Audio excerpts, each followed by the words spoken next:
I'm Avery Davidson. Thank you for joining us for This Week in Louisiana Agriculture, the only TV show bringing Louisiana farmers and consumers together every week.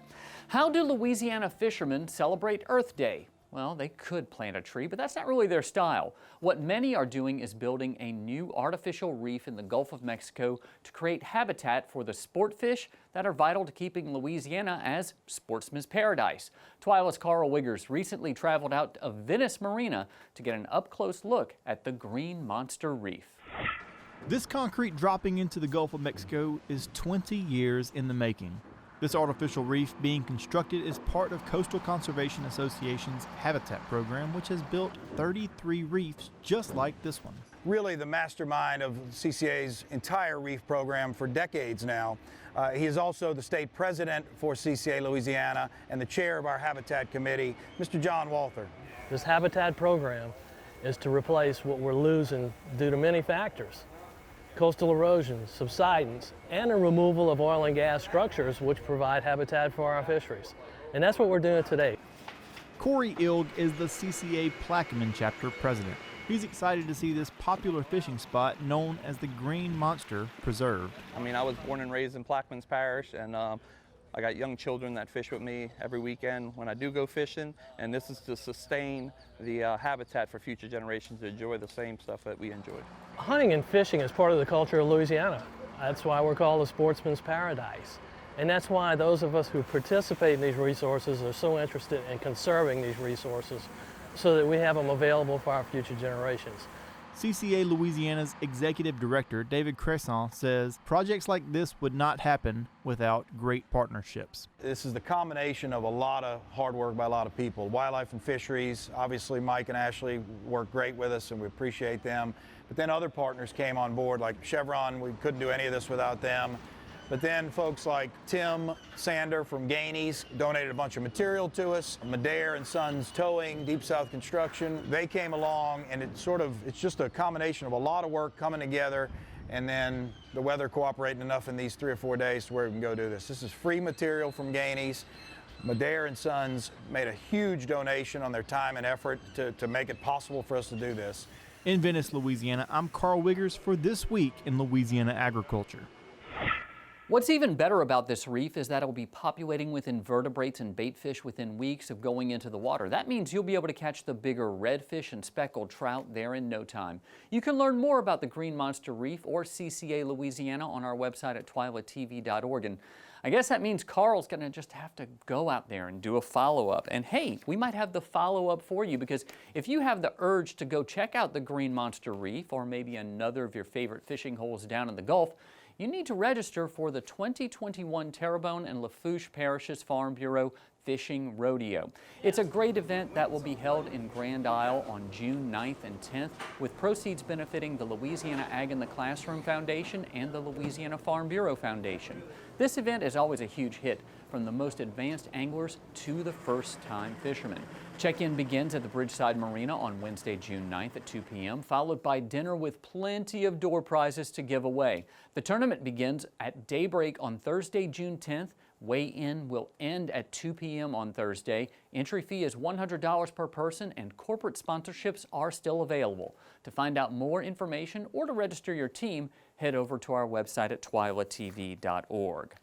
If a few bad apples ruin the bunch, what about a lot of apple snails? Fortunately, these snails are no threat to the crawfish that you eat. However, as Twila's Neil Melanson tells us, it is slowing harvest to a snail's pace.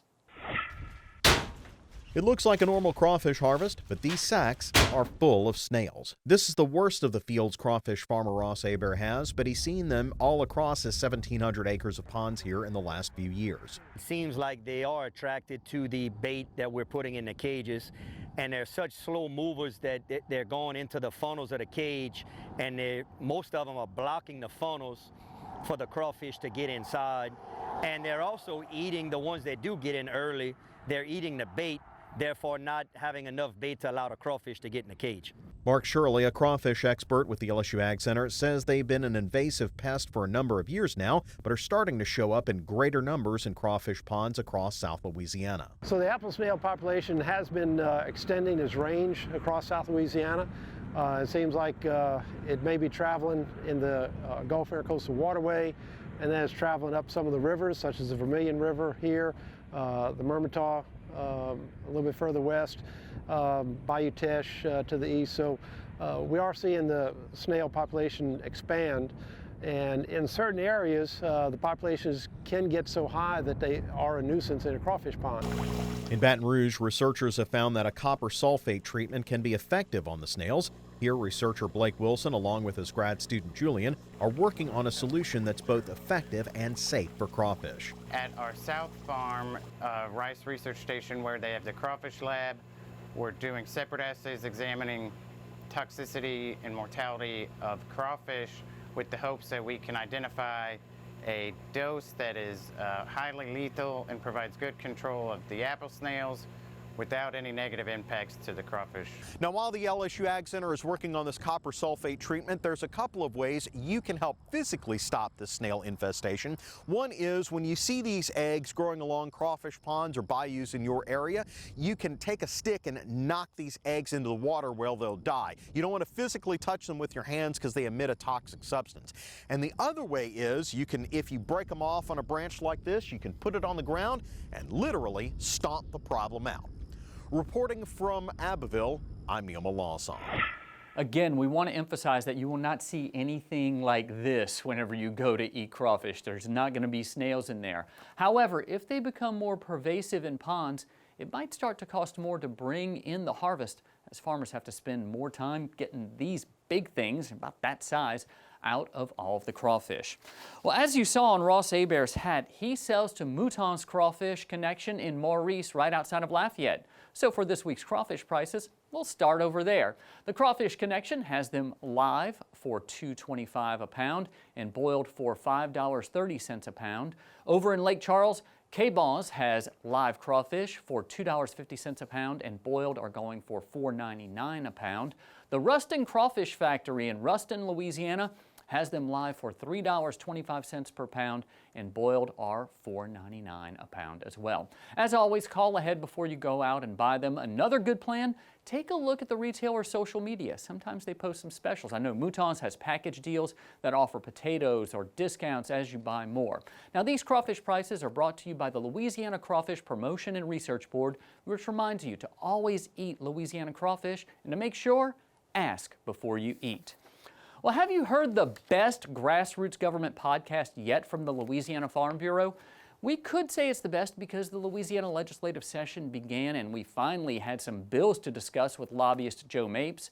We could also say it's the best because Louisiana Farm Bureau National Affairs Coordinator Andy Brown discussed how the organization's grassroots members have started to take disaster relief into their own hands when it comes to helping neighbors. Both of those discussions were great, but I believe what made this episode stand out above the rest is our discussion with newly sworn-in Congresswoman Dr. Julia Letlow, representing Louisiana's 5th Congressional District. We talked about the experience of bringing her children with her to D.C. for her first week on the job, her appointment to the House Ag Committee, and the importance of constant dialogue with grassroots organizations like Louisiana Farm Bureau.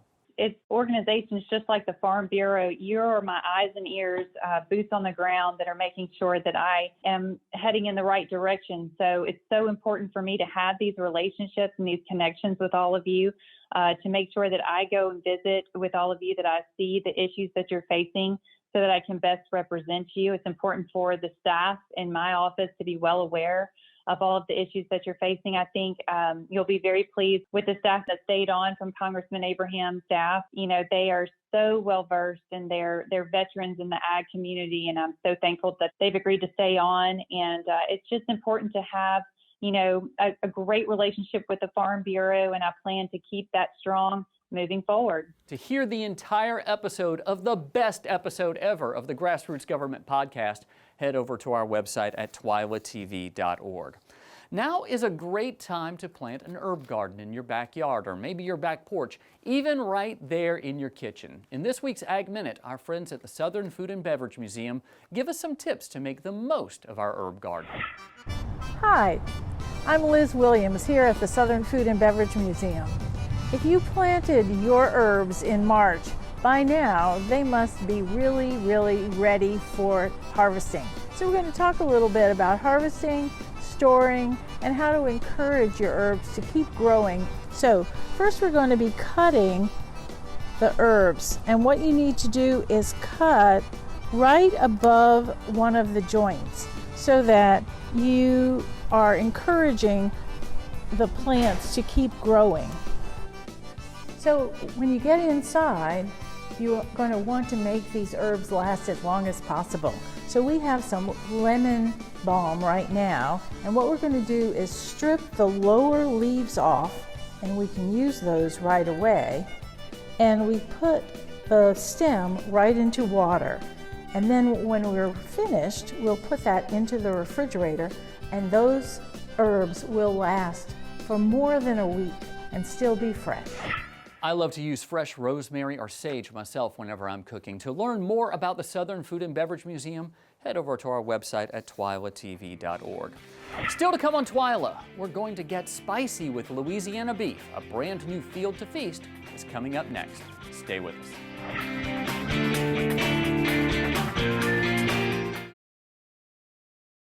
Hi, I'm John Fielder, and I'm the Vice President, Branch Manager of the Louisiana Land Bank Shreveport Branch. In today's market, where interest rates are all-time low, it's very hard to find an investment that can compare to timber, something that's consistent, and typically if you manage timber correctly, it'll grow possibly as much as 6 to 8% or more.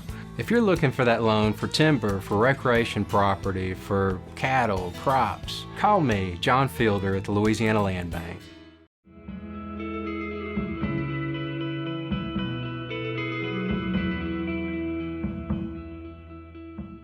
I'm a farmer. I am a farm wife. I am a cowboy. I am a grass farmer. I'm a businesswoman. I'm a conservationist. I am an advocate. I am a voice for Louisiana farmers. I'm always learning. I'm a husband. I'm a mom. I am a dad. I'm a granddad. I am a consumer. I grow the food that feeds your family, and I'm proud of it. I am Farm Bureau. I am Farm Bureau. I am Farm Bureau. I am Farm Bureau. I am Farm Bureau. I am Farm Bureau. I am Farm Bureau. We are Farm Bureau.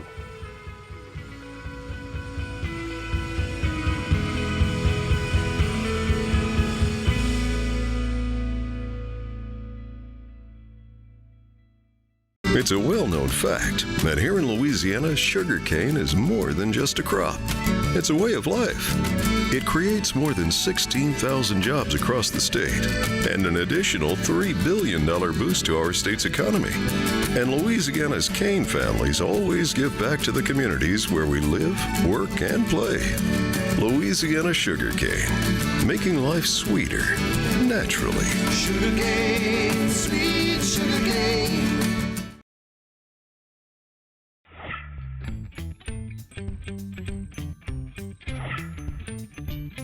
Welcome to Field to Feast, where we profile Louisiana and its local ingredients.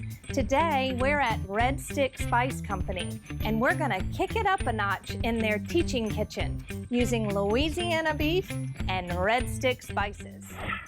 Field to Feast with Jennifer Finley is brought to you by the Louisiana Crawfish Promotion and Research Board, Louisiana Crawfish, ask before you eat, and by the Louisiana Beef Industry Council, beef, it's what's for dinner, and by the Louisiana Rice Promotion Board, think rice.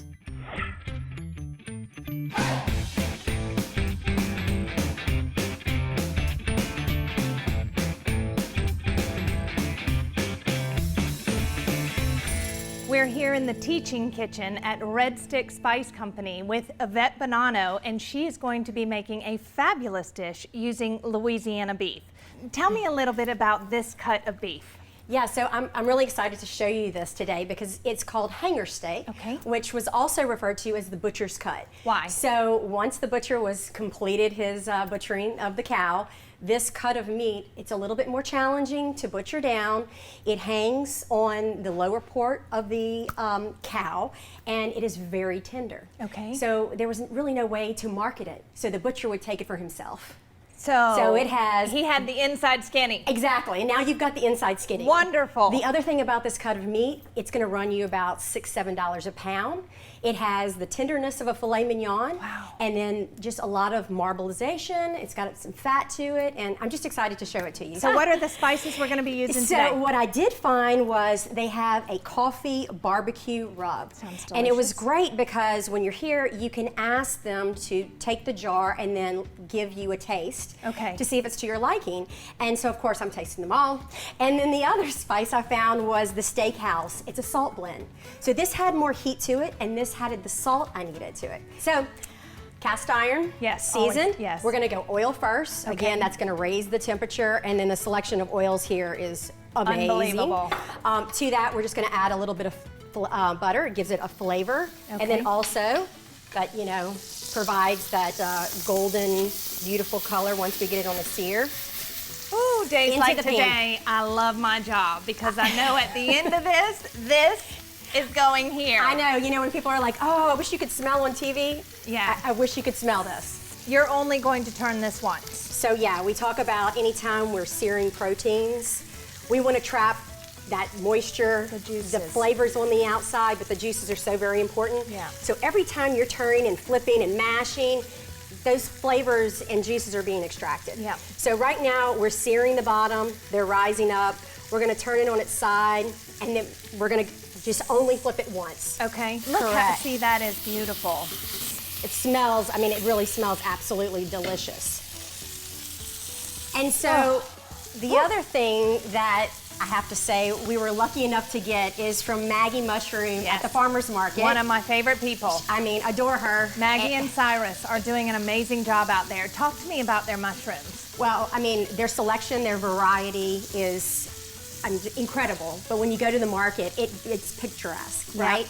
I mean, and they're lovely people where you're asking questions and what application for this mushroom and which one's hardier, or which one, you know, is more delicate. So they gave me an assortment of oysters, chestnuts, the shiitakes. You know, mushrooms to me, an herb that is just so complimentary is fresh thyme. Like, you know, and so if we had time, we could put in here, but there were so many spices in this blend that I think it's just gonna showcase well. All right, so we're gonna remove our steak. Oh my word. And to the steak, here's what we're gonna do, Jen. We're gonna add a little bit of butter to our meat. Okay, oh my goodness. Yep. That's okay. We can do this. It looks worth it. Oh Yes. my goodness. So what's gonna happen is I'll have a salad tomorrow. we're gonna tin it with foil. It's gonna melt and create more, not only of the pan juices, but more juices because that butter's just gonna melt right into it. Seeping inside, and the actual meat, how tender it looks like butter. Yeah, you know, it really does. Oh my goodness. So deglaze with a little red wine. I've got some Pinot Noir. If you don't drink your wine and you're not gonna drink it for the next couple of days, I put a cover on it, cork it, put it in the refrigerator, use it for cooking. Okay. So I know you never want it to go to waste, so. Right. I'll try and save some for the cooking. I know.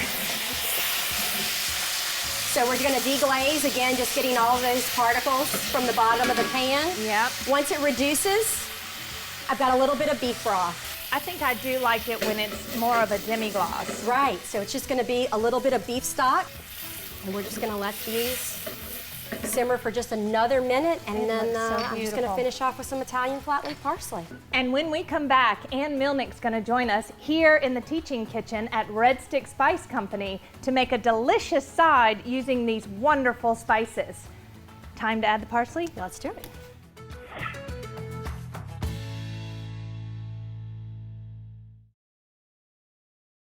Landowners are minding the Louisiana forest for our grandchildren.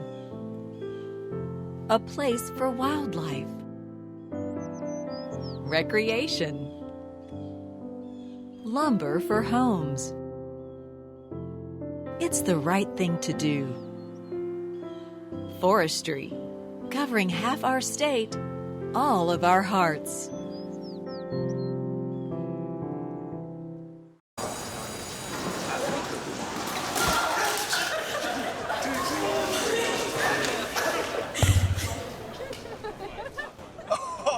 That's low. That's low. That's low.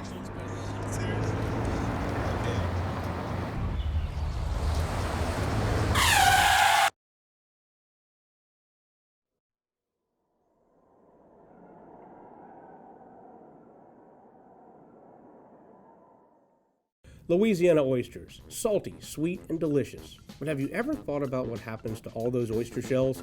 Most of them end up in trash cans and landfills. The Coalition to Restore Coastal Louisiana is changing this with its oyster shell recycling program, and you can help by visiting these participating restaurants. It's a simple and delicious way to restore our coast. The shells will then be used to sustain and rebuild oyster reefs. Remember, once you shuck them, don't just chuck them.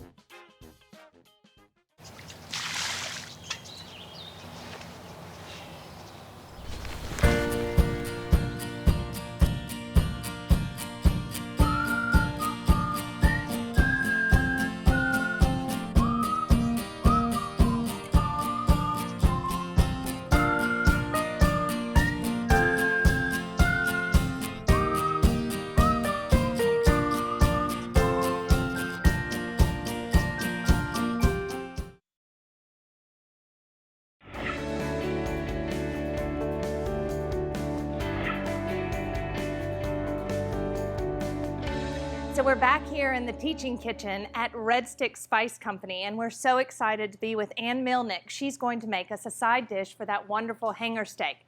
But first, I'd really like to talk about your gourmet grocery store. Tell me a little bit about Red Stick Spice Company. For sure. First of all, we have a blast every day that we come in.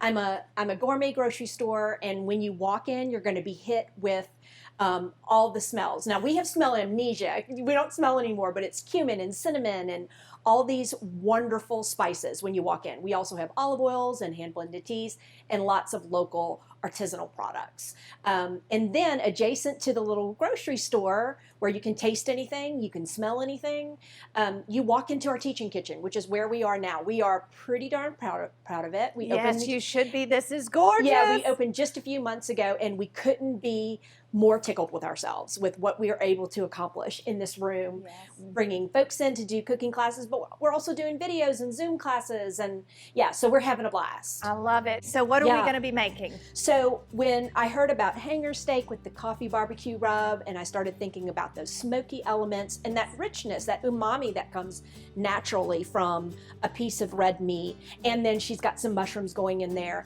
I wanted to have some yang to her yin. So I wanted to make sure I brought in something sweet that would complement. Okay. And what's more perfect at this time of the year in Louisiana than Louisiana sweet potatoes? Nothing. So I grabbed Louisiana sweet potatoes, and I'm going to apply smoke and sweetness to them, and they're already naturally sweet. It's going to work perfectly with what Yvette did by using the coffee barbecue rub on the hanger steak. So I've got a sweet potato diced up, nice bite-sized cubes. I've got this in my bowl, and I'm going to add half of a sliced onion. And I'm going to go in a cast iron, and it's going to be incredibly hot. Okay. So I want to think about the size of the food and what would happen if I had like a finely minced piece of garlic in there. It's just going to burn too quickly. Right. So I want to go a little bit larger, and I want to not finely chop my onions. I want them to be in larger pieces, but they're going to caramelize and break down and commingle with those sweet potatoes. So I'm just going to give those technique. But at the same time, even though it's a lot of technique, it's not intimidating. No, this is not something you cannot do at home. Yes. This is so simple. This is probably the same roasted sweet potatoes most folks are doing. It's just thinking about it a little differently, working with the flavors that are naturally there, the sugars that are naturally there, and working with them a little differently. So I'm just going to toss those around. And what I've done is I've got a cast iron in the oven, and I've preheated it, and it is blazing hot. Okay. So I've got my onions and sweet potatoes, and I'm going in with smoked extra virgin olive oil. Love it. So, I love your oil selection is just divine. So smoked extra virgin olive oil goes on, sweet smoked paprika. Okay. So I'm going in with just a sea salt. I'm going to grab this preheated cast iron, and I'm going to cast iron, the only way to go in Louisiana. Yep. Feels like it. And so here it goes.